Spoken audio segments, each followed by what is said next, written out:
Welcome to another episode of Pure Bliss and Balance, a place to help you and your family have your most resilient and happy life. I'm your host, Jennifer, and for this video, we are going to introduce you to some global experts who specialize in self-care in the most interesting ways. Our discussion is going to address one very powerful question about self-care that we can learn about and incorporate into our own lives.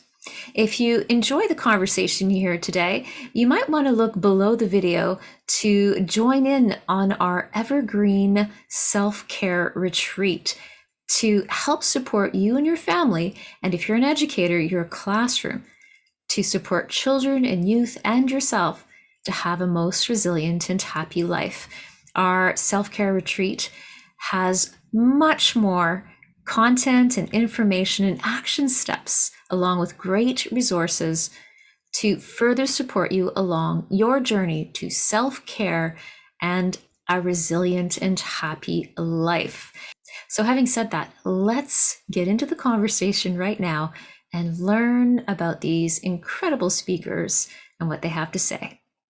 Welcome, everybody. We're just so excited to be here at an official roundtable with some amazing experts, actual global experts, who are all about self-care in the most amazing ways. And their expertise actually help us develop our self-care in various facets of our life to help us have our most resilient and happy life. I'm going to take a moment to introduce you to each individual on our panel today and get a better idea of their background and specialty before we proceed. I'm going to start off with our first expert, Margaret Boersma. Please share a little bit about your expertise. Thank you. Thank you.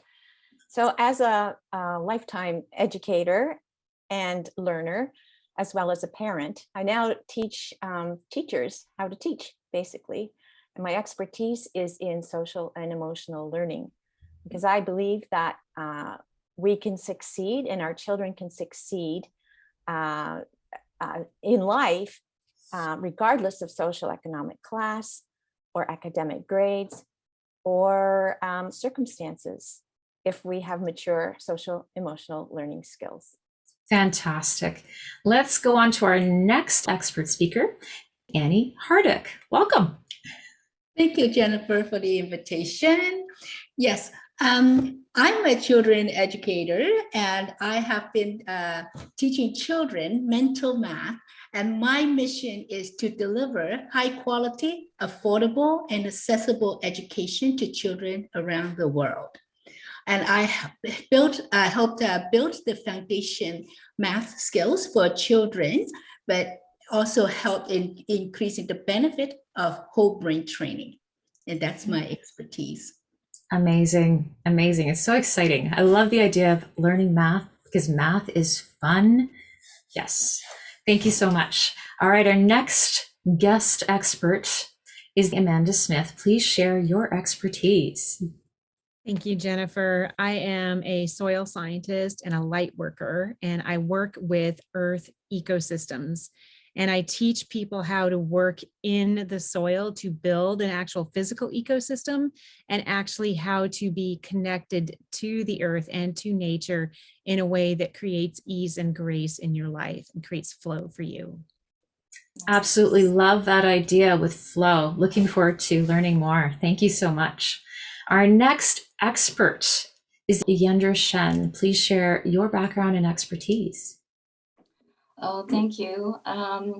Well, I have done just over 2 decades of work as a naturopath, and I'm taking a break from that and decided to really work with parents and helping them raise intuitive children. I know we're born naturally intuitive because obviously we sense, like Margaret said, about there's much information that we're receiving and transmitting that isn't just the 5 senses we're given. I think there's much information we know, and there's lots of things that are knowable to us that isn't always need to be told. And sometimes there are things we're told that might be wrong, you know?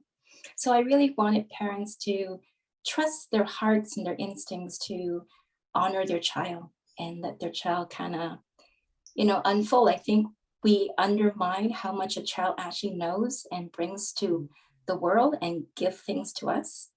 So it's just to provide the right environment in which we honor each other as spirits, and at the same time acknowledge that we are sovereign and autonomous, and to how to be good scientists so that we're learning and growing together. Beautiful and so powerful and so very needed. Thank you so much for your share. And we have one more incredible guest expert. Please feel free to share your background, Lee Atherton. Oh, thank you so much. It is a joy to be here with all these amazing professionals. After about 15 years of working in the world of hospice as a chaplain, I now am the founder of Coach Rev at the Crossroads, where I serve our first responders and other professionals who encounter dying and death in their workplace. But also I'm an end of life and grief coach. And my mission is to positively impact the lives of at least 100,000 people in the next 10 years. And I do that, my goal is to do that by helping people live their dying, by discovering the beauty in the process of living life's final chapter, and to help people navigate grief's white waters. Think of that raging whitewater river, right? Navigating the chaos until they reach a tranquil pool of stillness. What a great gift for us all to have that kind of support. Thank you so very much for your amazing introductions. Having said that, our question is open to all of our experts. If we had to summarize, how does your specialty support self-care for global families? Would anyone like to share? Well, I think we have messages that tell us, and often we may not listen. So this is part of a journey of evolution. Mm-hmm. There are things that we know that are good for us, and we may not want to abide by it. So the foundations of our childhood, the way that we help our child create the structure of self-care, really helps to imprint that kind of habit. It is a habit. And what is very important in a family structure that sometimes we don't understand that we are teaching our children is the energetics of caring for ourselves. Like we can say, I love you, but there's the actionable element to that, right? And the actionable element is the caring gestures, the way you do things. So yeah, that's the very beginning that you actually express love. And the action of it is the care. So self-care is about you loving and taking care of yourself. Fantastic. Would anyone like to add to that? So for globally, for families, as a species, humans have really become disconnected from that which supports us and gives us all the resources that we actually need to live. And that is the ground, it's the earth, it's the soil. And people have forgotten how to cultivate on it in a peaceful way where they get to receive instead of taking so much that it leaves scars on the earth. So learning how to be in cooperative collaboration with the earth so that she can give us all of the resources that we need is really important. And there are so many ways to do that, which is learning how to grow and learning how to be connected with it. Powerful. Margaret, would you like to continue on that interesting conversation? Yeah, so my thinking is that we all go through ups and downs in our emotional states, and we need to model for our children what it looks like to take care of ourselves so that they can take that internalize it. So it's one thing to say, oh, you need to deep breathe in order to calm your nervous system. And it's another thing to do it when you're feeling stressed in front of your kids. So I think there's a lot of tools that we could use, and I teach teachers as well as parents, and I teach them some of these tools that they need to model for their kids. And we've gone through emotional roller coasters. And how do you deal with those issues and those feelings, those emotions that we all have inside of us in a healthy way? And I think a lot of us as adults are really unaware of how we're dealing with those things. And we model for our children ways that we don't want them to repeat. But because of the way our minds are wired with mirror neurons, children will copy what they see, even if you've said something different. That's really powerful and really important information to remember. I'm wondering if Annie would like to add to that from her perspective of mindful math learning. Yes. Because I focus on early childhood education, we teach children from ages 4 to 12 years old. And that's important time when their brain development. And that's why I focusing on is developing the foundation math skills with the benefits of whole brain training.